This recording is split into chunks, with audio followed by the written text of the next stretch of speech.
Today we're looking at some brand new VR prototype headsets. It is Meta, front runner of Quest, so let's see what they got going on in some near future virtual reality essentials. Let's check them out. Meta says new prototype will put its cutting edge R&D in a market viable headset. Back in June, Meta revealed its latest XR R&D efforts through a handful of different prototypes designed to prove out various concepts. The next step, the company says, is to bring it all together into a single package that could one day reach real users. If you're not familiar with this, Mark Zuckerberg had shared tons of videos and different prototypes and him trying stuff, and them also talking about the essential of trying on these VR headsets and not being able to distinguish reality and actual virtual reality, bringing the most realism effects that they can bring. And this is obviously after Quest Pro, but it's pretty cool to see what they're planning and a blueprint, and they're actually sharing it publicly. So let's keep going. If you spend time keeping up with the latest XR research, you'll know the vast majority of work being done is about proving that something is possible, but not necessarily about whether or not it's viable as tech or that could make it into a real product, where challenges like cost,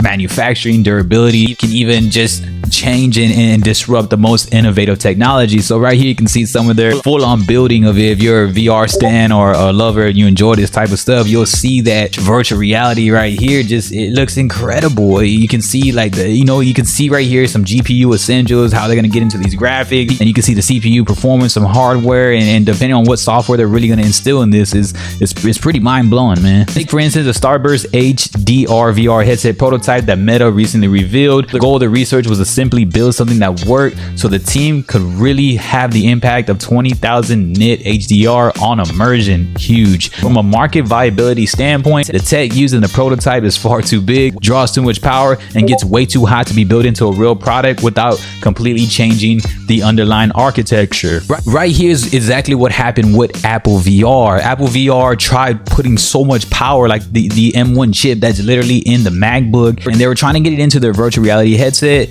Now we don't know if they were going to work on it as a standalone, but it got too hot, had too many complications, and they had to really pull back on that release, which makes Meta dominant this year in virtual reality and releasing their headsets and also creating more blueprints. They know what they can execute on, and they actually hold back a bit at times because they realize that they don't want to jump that gun like what Apple VR did and cause it to just have like a major downfall. Now Apple VR has been put right back on the back burner as PSVR 2 is coming around, Pico Neo 4 is coming around, Quest Pro is coming around, and then just more VR headsets. Possibly even Valve might have a standalone before Apple VR even releases their essentials. So the R&D prototypes are designed to demonstrate a concept, but they aren't necessarily designed to be market viable. Meta's next prototype says, alongside the latest R&D in June, is an effort not just to demonstrate concepts, but to bring much of the company's latest research together in a single headset, actually form the foundation of future products. That doesn't mean it would be cheap, and it doesn't mean it would be easy, but if it comes together as the company hopes, it will be a game changer for the VR visual experience. A term that's really thrown around lightly in virtual reality is that everything, including YouTubers, everything becomes a game changer, right? When we see something new in virtual reality, but they actually mean some business right now. We can see this right here that looks pretty fresh. So this right here, this concept is called Mirror Lake, and while Meta has been careful to say that it hasn't been built yet, the company says its goal is to pack many of its latest innovations into this single system. And it talks about the pancake lenses. These VR headsets a lot lighter. You can tell right here, it's almost looking into like a glasses standpoint, almost. It's the middle of a VR headset and glasses. And it also just talks about all their electronic varifocal modules, varifocals right here that allow the headset to show the correct depth to each eye individually, and also eliminates the need for eyeglasses. Huge. It only make the headset more immersive, but also more comfortable too, as it fixed the long-standing vergence accommodation conflict that afflicts most headsets. Multi-view eye tracking could increase the accuracy of eye tracking by giving the system more views of the user's eye. Most eye tracking headsets today have a camera inside, a lens at a sharp angle which watches the user's eye to estimate its movement, but the sharp angle makes it harder to get an accurate estimate. Meta says Mirror Lake could include an additional eye tracking camera kind of around the head strap near the user's temple. The camera would get a better view of the user's eye by looking at a reflection from a holographic film embedded on the headset's lenses. Huge. So you can see right here some of the demonstration on that. Lots of demonstration, this is a major blueprint. Literally companies could take this blueprint and understand everything that's going on. One company that is taking this blueprint is Pico Neo 4. They've taken a lot of what Quest 2 has done already. If you haven't seen those videos on that, you go check them out. We have plenty on here and plenty of information on what's going down. Pico Neo 4 though does take some of these ideas of what Quest is doing. I mean, Quest is sharing a lot of what they're, or Meta, I would say,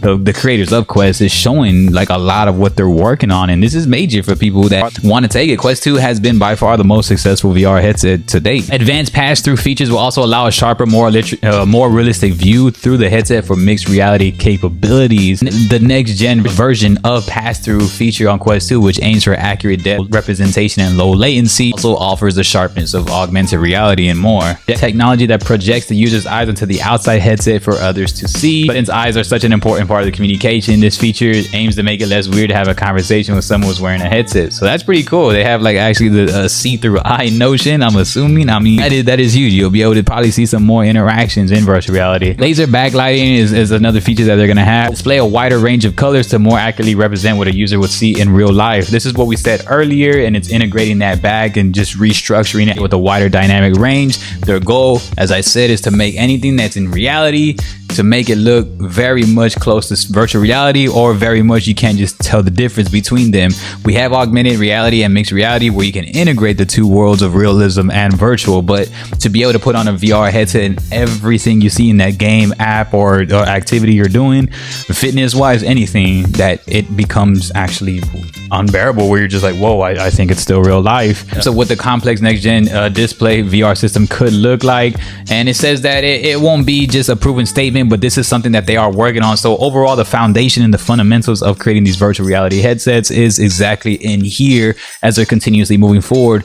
And that's usually how they wrap it up. And it says that this is where they want it to be in the future, 2, 5, 10 years from now. So Meta looks to really go for the long haul. They're not looking for an immediate response of virtual reality and the quote unquote metaverse. They are on the right path. They are dominating, and they're reinvesting, and they're executing at a high level. I feel that what they're doing is correct, as they're going to go into the long term, listening to community and getting more features in. See how it looks when Quest 2 gets all their major updates going, and also when Quest Pro releases, and then we can see everything after that to see what they're really up to. Y'all gotta let me know though. Are you excited for Meta and their new adventure? Y'all gotta let me know in the comments below. Don't forget to subscribe, leave us a thumbs up, and if you want, turn on the notifications, man. We got tons of virtual reality where we break down the emphasis of it, show gameplay, tutorials, reviews, streaming essentials, and more, man. Make sure you subscribe, don't miss out. Peace.